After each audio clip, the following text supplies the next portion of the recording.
그러므로 형제들아, 내가 하나님의 모든 자비하심으로 권하노니 너희 몸을 하나님이 기뻐하시는 거룩한 산 제물로 드리라. 이는 너희가 드릴 영적 예배니라. 아멘.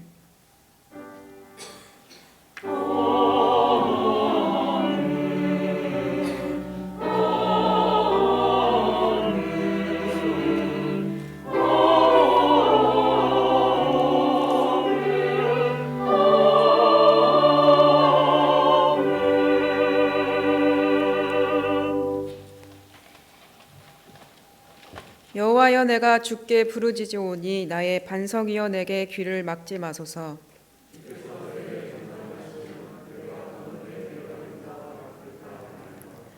내가 주의 지성소를 향하여 나의 손을 들고 주께 부르짖을 때에 악인과 악을 행하는 자들과 함께 나를 끌어내지 마옵소서.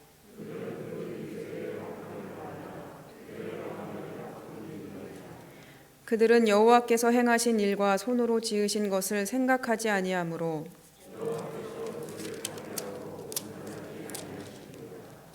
여호와를 찬송하며 여호와는 나의 힘과 나의 방패이시니 여호와는 그들의 힘이시요 그의 기름 부은 받은 자의 구원의 요새이시로다. 아멘. 나의 눈과 귀가 성전을 떠나지 않으리라 약속하신 하나님, 구원받은 백성들이 그 말씀을 믿고 하나님 계신 성전에 모여 예배를 드립니다. 성령님의 능력으로 예배하는 우리의 영안을 열어주셔서 보좌에 앉으신 하나님을 뵙게 하여 주옵소서. 우리의 입을 열어 찬미의 제사를 드리게 하시고 우리의 귀를 열어 주님께서 들려주시는 진리의 말씀을 듣게 하여 주옵소서. 주님께서 복을 주시는 이날에 어린아이로부터 청년과 노년에 이르기까지 삼위일체 하나님께만 영광을 돌리며 예배하게 하옵소서. 우리의 구원자 되시는 예수님의 이름으로 기원하옵나이다. 아멘. 나는 전능하신 아버지 하나님, 천지의 창조주를 믿습니다.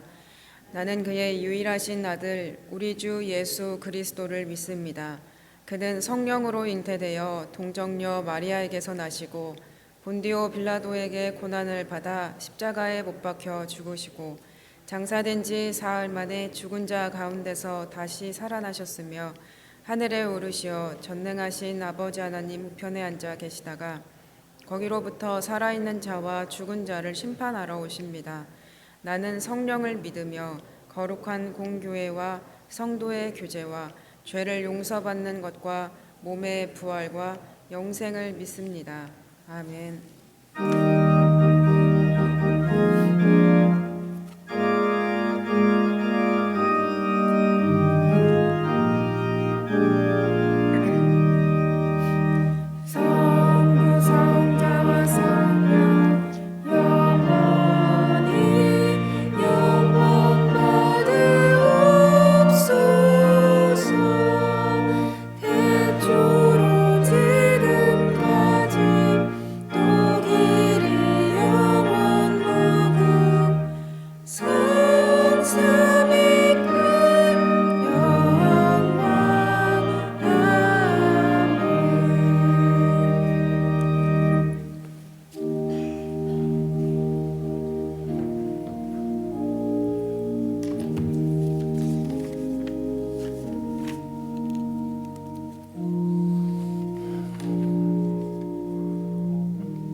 찬양과 경배를 받으시기를 기뻐하시는 주님, 거룩한 주의 날 주님을 경배하며 찬양합니다.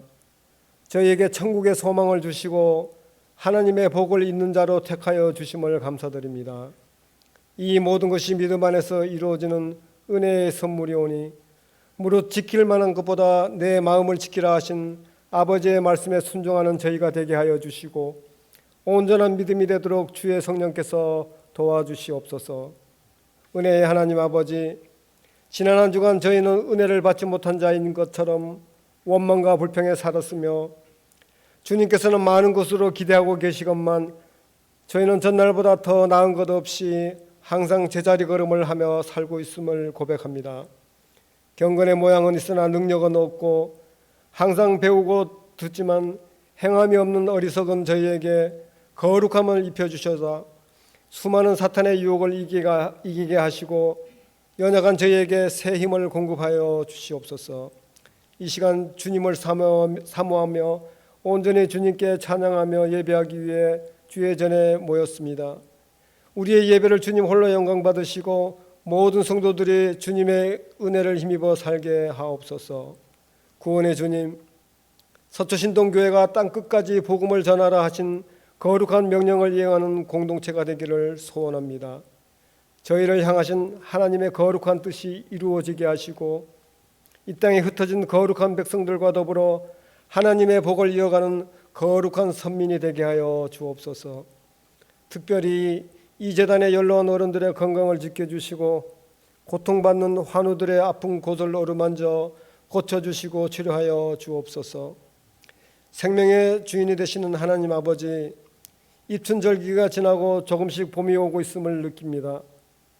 추운 겨울이 지나고 만물이 소생하는 봄이 오듯이 이제 바이러스의 계절이 지나가 자유롭게 일상의 삶을 만끽할 수 있는 건강한 계절이 오게 하옵소서.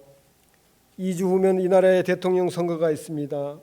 명예와 권력에 대한 욕심이 아니라 국민들이 더 평화롭게 잘 살 수 있는 뚜렷한 비전을 가진 지도자, 갈등과 분열이 아닌 화합과 일치를 이룰 수 있는 지도자, 무엇보다 하나님을 경외하는 지도자가 세워지게 하옵소서.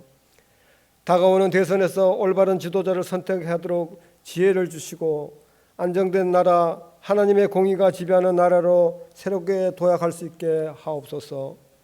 능력과 지혜의 근원이신 하나님 아버지, 아무리 악이 강해 보이고 이 시대의 상황이 어렵고 절망적일지라도 주님이 그 모든 것 위에서 허락지 않으시면 그 어떤 일들도 일어날 수 없음을 믿습니다. 주님을 예배하는 우리 교회에 성령께서 충만한 은혜를 주실 줄 믿습니다. 어떤 어둠의 권세도 틈타지 않게 하시고 예배 가운데 우리 안에 상처가 치유되고 소망이 회복되게 하시옵소서. 오늘 또 예배하신 주님의 복된 말씀을 들고 단위에 서시는 목사님을 성령의 능력으로 덧입혀 주셔서 힘있고 권세 있는 성령의 말씀을 증거할 수 있도록 붙들어 주시고 예배를 통해 은혜의 시간이 되게 하옵소서. 은혜로운 찬양으로 주님께 올려드리는 시온 찬양대의 귀한 찬양을 기쁘게 받으시고 주님의 교회를 사랑하며 경건한 예배를 위해 헌신하는 모든 예배위원들에게 성령의 능력으로 함께 하시어 주님이 주시는 기쁨이 충만케 하시기를 원하오며 예수님의 이름으로 기도합니다. 아멘.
하나님의 말씀은 로마서 6장 11절입니다.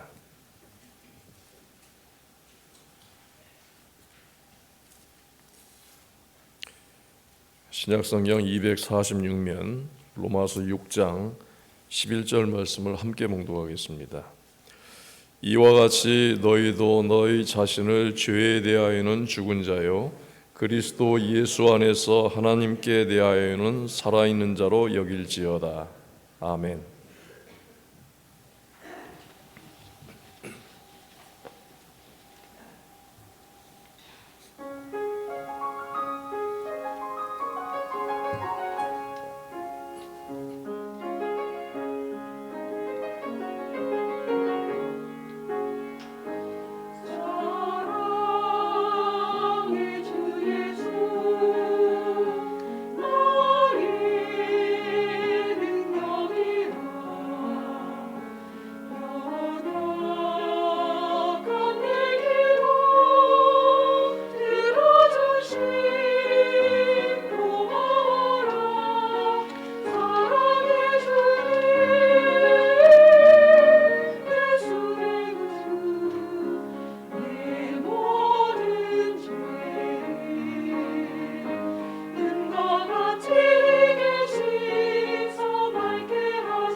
아멘.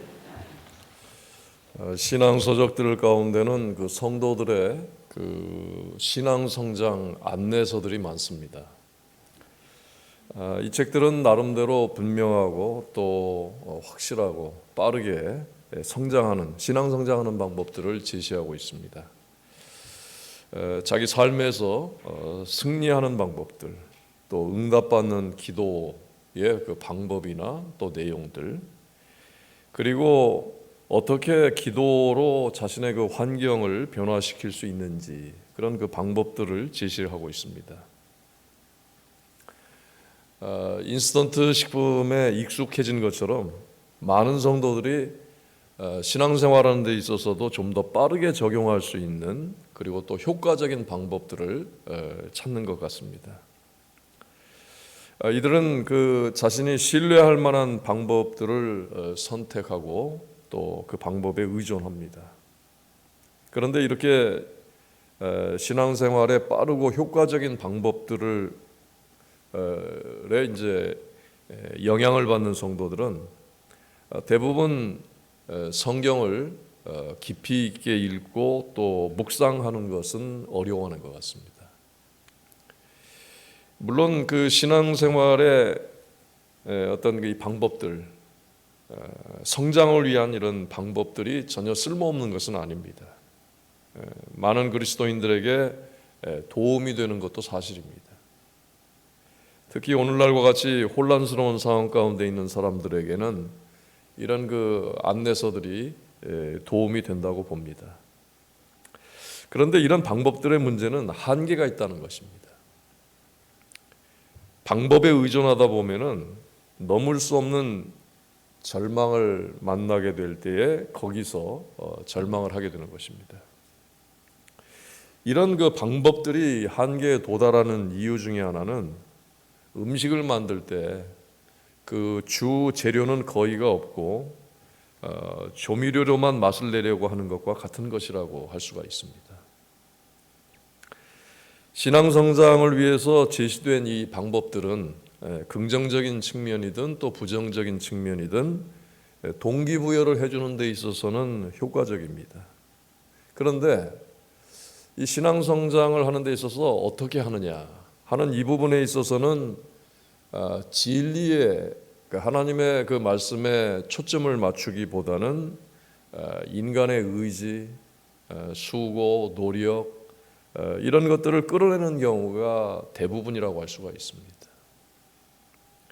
그렇기 때문에 자신의 이 신앙 성장을 위해서 시도하다가 어느 부분에 이르러서는 실망하게 됩니다. 그러면 또 내게 맞는 방법이 또 있지 않을까? 내게 딱 맞는 방법이 있을 것인데 하면서 다른 그 신앙 성장의 그런 방법들을 또 찾게 되는 것입니다. 지금까지 여러분들에게 이 로마서의 말씀을 설교하는 동안 계속해서 같은 주제와 내용들이 지루하고도 남을 정도로 반복이 되었습니다. 아마도 여러분들 가운데는 매주일 아침 교회에 오기 전에 아마 이런 생각하는지도 모릅니다. 오늘 설교 내용도 지난주와 비슷하거나 같을 것이다. 여러분, 성경이 두꺼운 이유는요, 그 이유 중에 하나는 말씀이 계속 반복되기 때문에 그렇습니다. 예를 들면 복음서만 하더라도 마태, 마가, 누가, 요한복음 비슷한 내용들이 4권씩이나 되는 것입니다. 여러분, 이 로마서 1장에서부터 6장 10절까지의 말씀에서 우리에게 신앙이 성장하는 방법을 제시했을까요? 안 했을까요? 우리의 신앙 성장을 위해서 로마서 1장에서부터 6장 10절까지 이렇게 하라 저렇게 하라 하는 이 권고의 말씀이 몇 구절이나 될까요? 6장 10절까지 우리에게 신앙 성장을 위한 안내의 방법으로서 말씀한 구절은 단 한 구절도 없습니다. 지금까지 로마서의 말씀은 하나님의 진리를 설명하기만 했습니다. 그리스도인들의 신앙생활을 위한 적용편은 아직 나오질 않았습니다. 지금까지 우리는 하나님의 구원의 진리에 대해서 배우기만 했던 것입니다. 6장 10절까지는 신앙 성장을 위한 권고의 말씀이 없었다는 것입니다. 이제 오늘 11절을 읽었습니다. 이와 같이 너희도 너희 자신을 죄에 대하여는 죽은 자요 그리스도 예수 안에서 하나님께 대하여는 살아있는 자로 여길지어다. 이 11절 말씀에서 처음으로 우리의 신앙생활을 위해서 권고하는 말씀이 나옵니다. 여기라는 단어가 그 열쇠가 되는 그런 단어입니다. 여기라는 무엇을 어떻게 여기느냐? 우리는 스스로에 대해서 죄에 대하여는 죽었고 예수 그리스도 안에서 하나님에 대하여는 산 자로 여기라, 산 자로 인정하라 하는 것입니다. 바울은 우리가 그리스도 안에서 죽었고 그리스도 안에서 다시 살아있는 것을 설명하기 위해서 여기라라는 이 특별한 용어를 사용하고 있습니다. 이 단어는 시인하다, 인정하다, 동의하다라는 기본적인 의미를 갖고 있는데 이 원래 뜻은 물건의 무게나 부피를 측정하는 그 수치 또 가치를 나타내는 그런 용어입니다. 예를 들면 어떤 물건의 무게가 10kg이고 그 가치는 5만 원이다라고 했을 때 이 10kg과 5만 원, 이것은 그 물건의 실제 가치를 말하는 것입니다. 이 단어는 장부에 기록하는 부기 용어입니다. 장부상에 현금이 10만 원이라고 기록이 되어 있다면 그러면 실제로 현금 10만 원이 있다는 것입니다. 여기에서 이 여기라라는 말은 시인, 인정, 동의한다고 할 때에 뭐 추상적으로 동의한다든지 없는 것을 시인하고 인정하고 동의한다는 의미가 아닙니다. 또 사실이 아니기를 바라거나 또는 반대하는 마음에 원하는 대로 되기를 바라는 것도 아니라는 것입니다. 어떤 분명한 사실을 알고 그 사실 때문에 그 사실을 인정하라 하는 말이 여기라는 뜻입니다. 우리가 죄에 대해서는 죽었고 예수 그리스도 안에서 하나님에 대하여는 살아있는 자로 여기라. 우리가 하나님에 대해서 살아있기 때문에 우리 자신을 살아있는 자로 인정하라라는 그런 말입니다. 그런데 여기서 이 말씀은 인정하는 것에서 멈추질 않습니다. 우리가 그리스도 안에서 죽고 하나님에 대하여 살아있다는 사실을 받아들이는 것뿐만 아니라 이 진리로 인해서 그리스도인의 그 생각의 변화가 있어야 되는 것이고 또 반드시 행동의 변화, 행동으로 나타나는 믿음이어야 한다는 것입니다. 우리는 그리스도 안에서 우리가 얻은 새로운 지위를 아는 것만으로 충분하지가 않습니다. 하나님의 말씀이 지금 나의 생활에서 그것이 참된 것으로 인정을 해야 되고 내 삶을 통해서 참된 것으로 나타나야 되는 것입니다.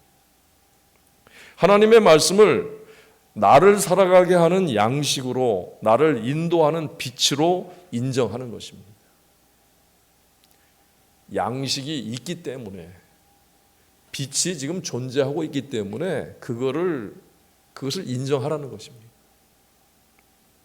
하나님께서 살아있다고 여기는 것은 우리가 하나님을 향하여 하나님께 살아있다. 그럴 때는 이 세상 환경이나 자기 감정에 매이지 않고 하나님의 말씀을 의존하는 것을 말합니다. 하나님은 우리 자신을 십자가에 못 박으라고 하시는 것이 아니라 이미 십자가에 못 박혔다고 믿고 옛 성품이 죽음에 넘겨졌다고 하는 것을 믿으라고 하시는 것입니다. 성경에 분명히 그렇게 말씀이 되어 있습니다. 예수님께서 십자가에 못 박히실 때 우리의 죄, 우리와 함께 못 박히셨기 때문에 그 말씀이 있기 때문에 그렇게 이루셨기 때문에 믿는 자들은 내가 지금 또 십자가에 못 박혀 죽어야 되는 것이 아니라 십자가에 내가 이미 그리스도와 함께 못 박혔다고 그것을 믿음으로 받아들이고 내 옛 성품이 이미 죽었다고 죽음에 넘겨졌다고 하는 것을 믿으라고 하는 것입니다. 이 믿음으로 말미암아서 그리스도인의 그 삶의 환경이나 또 개인적으로 갖고 있는 과거의 상처 또 염려, 가난이 힘을 잃어버리게 되는 것입니다. 더 이상 내 안에서 득세하지 못한다는 것입니다. 하나님에 대하여 살아있는 성도들을 더 이상 이런 것들이 묶어놓지 못한다는 것입니다. 여러분, 지금까지 계속해서 말씀드린 내용을 여러분들이 신앙의 원리로 기억을 하고 잊지 말고 여러분의 삶에 매 순간 적용을 해야 합니다. 첫 번째는 하나님이 우리를 죄의 몸에서 벗어나게 하셔서 우리를 예수 그리스도께 연합시키셨습니다. 두 번째는 우리가 더 이상 죄와 사망의 통치를 받지 않고 하나님의 풍성한 은혜의 나라로 옮겨졌다는 것을 알고 인정하고 적용해야 하는 것입니다. 이제 우리 그리스도인들은 영적인 현실이 달라졌습니다. 첫 번째 우리가 갖고 있는 영적인 현실은 우리가 죄에 대해서 죽었다는 것입니다. 우리는 로마서의 말씀을 통해서 이 일을 어떻게 받아들여야 하는지 이미 이 앞에 있는 말씀들을 통해서 우리가 알게 되었습니다. 하나님에 대하여 살아있는 성도들이 죄나 시험에 면역이 되어 있다는 것이 아닙니다. 또 그리스도인들이 죄를 짓지 않을 것이라는 뜻도 아닙니다. 이 말은 우리가 옛 생활에 대하여 죽었으니 옛 생활로 돌아갈 수가 없다는 것입니다. 살아있는 사람이 어떻게 죽은 자의 삶을 살 수가 있겠습니까? 우리는 여전히 죄에 대하여 죽는다라는 말씀을 완전히 이해하기가 어렵습니다.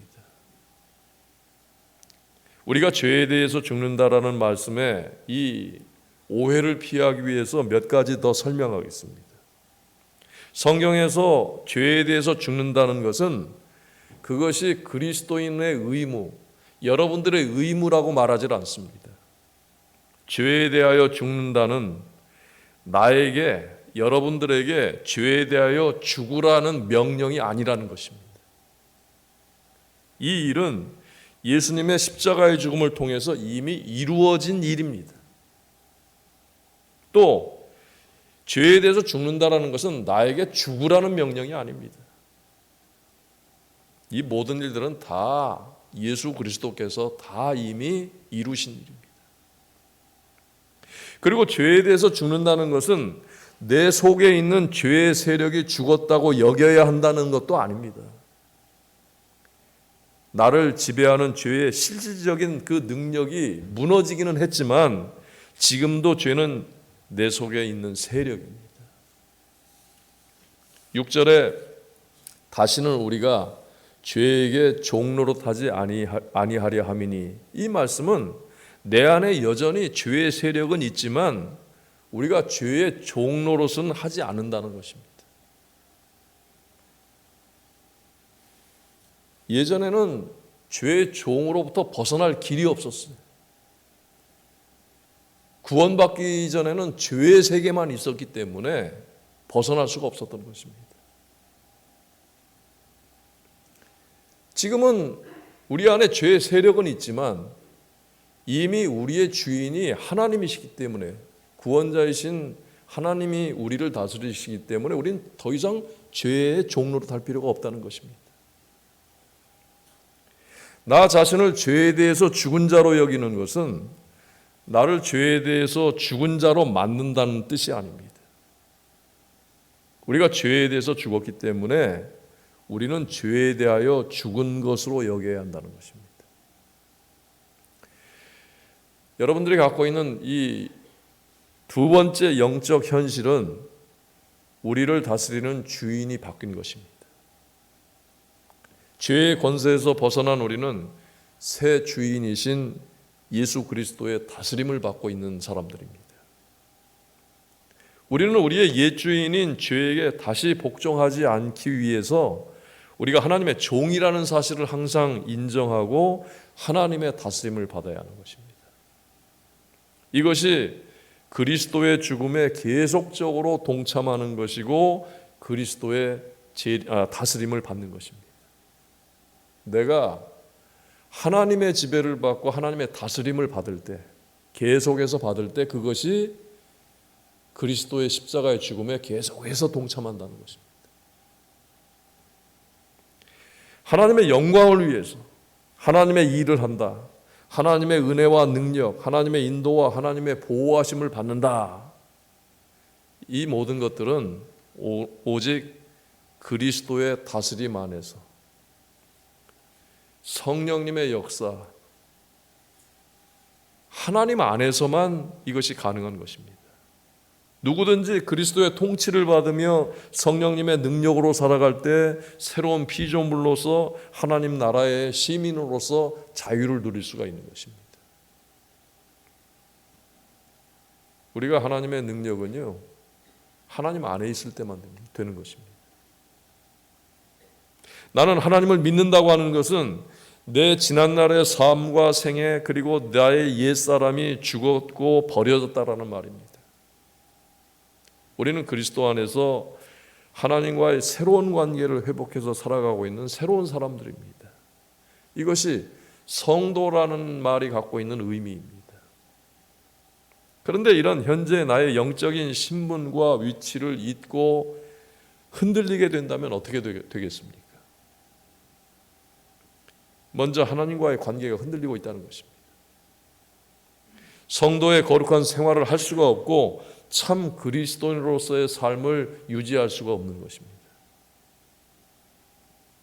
나는 죄에 대해서 죽고 하나님에 대해 산 자로 여기라는 말씀은 그렇게 생각하라는 것이 아니라 나는 죄에 대해서 죽고 하나님에 대해서 산 자로 확실하게 하라는 것입니다. 하나님의 말씀을 통해서 우리가 분명히 해야 하는 것이 에베소서 4장 23절 24절 말씀을 보게 되면 오직 너희의 심령이 새롭게 되어 하나님을 따라 의와 진리의 거룩함으로 지으심을 받은 새 사람을 입으라는 이 말씀과 같이 심령을 새롭게 하는 것입니다. 로마서 12장 2절 말씀에는 너희는 이 세대를 본받지 말고 오직 마음을 새롭게 함으로 변화를 받아 하나님의 선하시고 기뻐하시고 온전하신 뜻이 무엇인지 분별하도록 하라고 했습니다.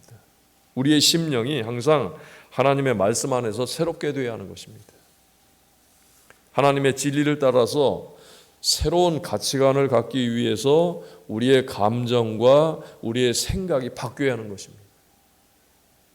여러분이 감정, 현재의 감정이라고 하는 것은요, 이 현재 순간의 감정이 생기는 것이 아닙니다. 인간이 갖고 있는 이 감정의 뿌리는요, 과거로부터 오는 것입니다. 과거의 경험들, 과거의 삶의 그 경험들을 통해서 지금 내가 이 현재의 감정을 갖게 되는 것입니다. 우리가 현재를 건강하게 살려면 우리의 감정과 생각을 그리스도의 법으로 통제해야 하고 하나님의 은혜 안에서 다스림을 받아야 합니다. 그리스도인들은 반드시 삶의 원칙이 바뀌어야 됩니다. 여러분의 삶의 원칙은 이미 바뀌어졌어야 합니다. 그리스도 안에서 새로운 피조물이 된 성도들은 자신을 새롭게 하신 그리스도의 법을 따라야 하는 것입니다. 그리스도인들은 이 세대의 흐름, 이 세대의 가치관을 따라가면 안 됩니다. 아무리 우리가 상식 이하로 살라는 그런 말이 절대 아닙니다. 세상 아무리 합당해 보이고 타당해 보여도 그것을 인정을 할 수는 있지만 성경, 하나님의 진리를 제쳐놓고 세상에 합당한 것을 따라가면 안 된다는 것입니다. 세상에 합당한 것을 인정을 하되 우리는 성경의 원칙대로 살아야 되는 것입니다. 그리스도인은 모든 일에 하나님의 기쁨이 어디에 있으신지, 하나님의 선하신 뜻과 온전하신 뜻을 우리가 매일매일 물어야 합니다. 우리가 어떤 문제에 부딪히게 될 때, 그럴 때 탄식하듯이 그러죠. 하나님의 뜻이 어디 있는지 모르겠어.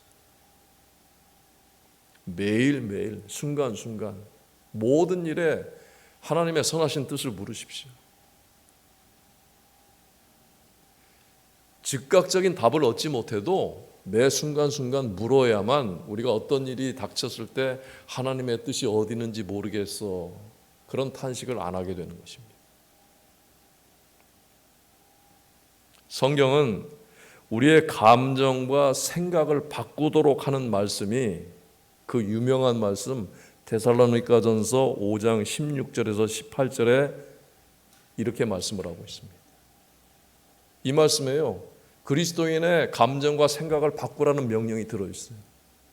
항상 기뻐하라. 항상 기뻐하라.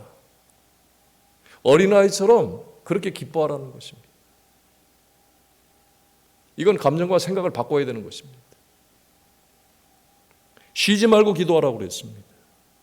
어린아이처럼 항상 기뻐하는데도 또 불안한 일들이나 걱정거리가 생기게 됩니다. 그러면 어떻게 합니까? 항상 기도하라. 쉬지 말고 기도하라. 그 다음에 범사에 감사라는 말씀이 있습니다. 범사, 모든 일에 감사라는 것입니다. 어렵고 힘든 일이 있을 때 내 감정이나 내 경험에 지배당하지 않도록 하기 위해서 감사를 해보십시오. 어렵고 힘든 일을 겪게 되면은요, 거의 대부분은 그 어렵고 힘든 일 때문에 감정의 지배를 받게 되어 있습니다. 그렇게 하지 않도록 하기 위해서 그럴 때도 범사의 모든 일에 어렵고 힘들 때도 감사를 해보라는 것입니다. 그 일에 분명히 숨겨진 하나님의 뜻이 있기 때문입니다. 이것이 그리스도 예수 안에서 너희를 향하신 하나님의 뜻이라고 했습니다. 항상 기뻐하고 쉬지 말고 기도하고 범사에 감사하는 것이 우리를 그리스도 안에 있게 해주는 것입니다. 이것이 하나님만 바라며 사는 성도의 은혜로운 삶의 비결인 것입니다. 성도 여러분, 현재 내 자신의 모습을 한번 살펴보시길 바랍니다. 우리가 다시 옛 생활로 돌아가지 않기 위해서 내가 해야 할 일들이 무엇인가? 오늘 이 성경 말씀과 또 여러분들에게 전한 설교의 내용을 통해서 여러분들이 정리해 보시기 바랍니다. 이제 함께 기도하실 텐데, 하나님은 항상 영광의 하나님이십니다. 그런데 그 하나님과 연합한 성도들이 왜 그렇게 세상에서 어렵고 힘들고 지치고 승리의 삶을 누리지 못하고 왜 그렇게 살아가게 되는지, 그것을 한번, 그 이유를 한번 생각해 보시기 바랍니다.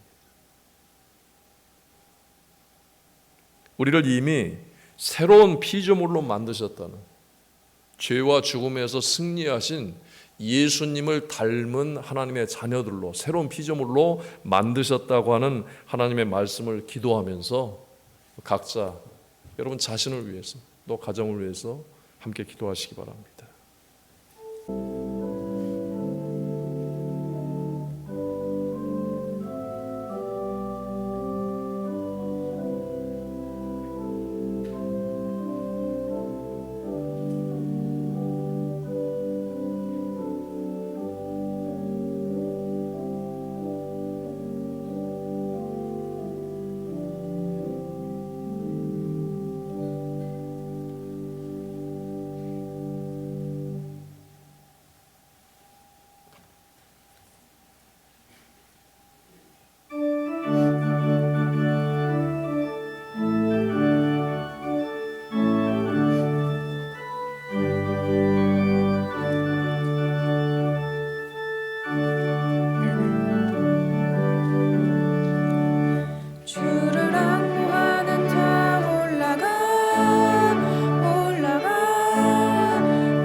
사랑과 은혜가 풍성하신 아버지 하나님 감사합니다.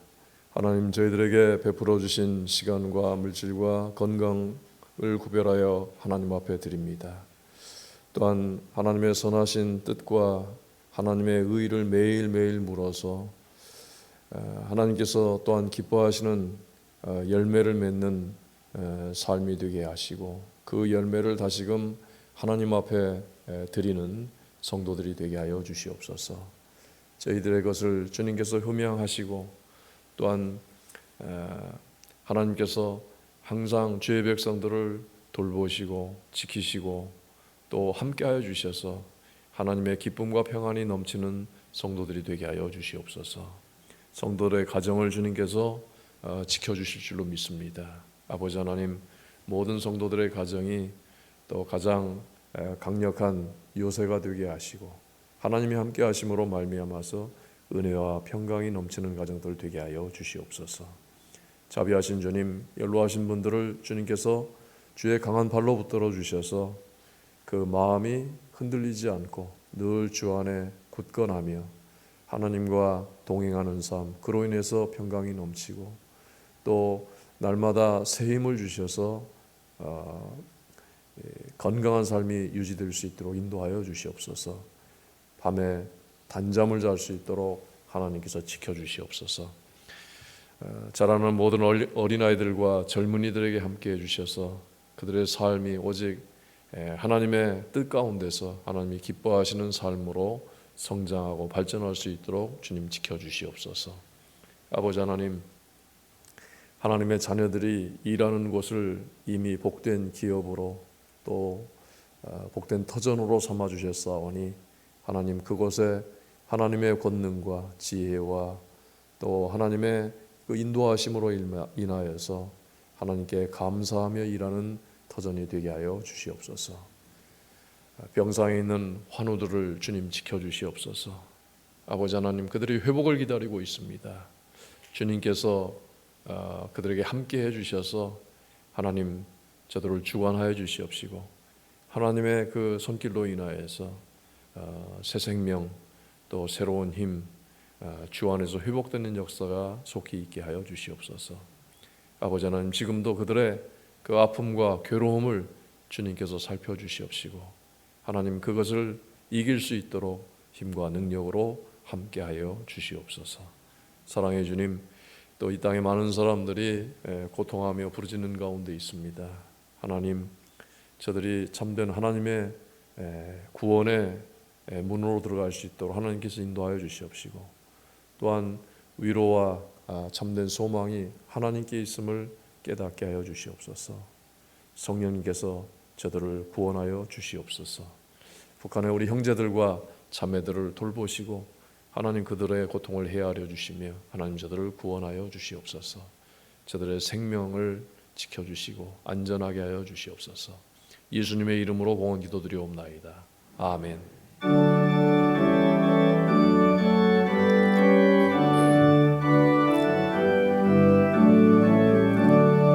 할렐루야 할렐루야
우리 주 예수 그리스도의 은혜와 아버지 하나님의 사랑하심과 성령님의 교통하심이 하나님을 예배하는 모든 자녀들과 그 가정들과 하나님께서 세우신 교회 위에 함께해 주시옵기를 간절히 축원하옵나이다. 아멘.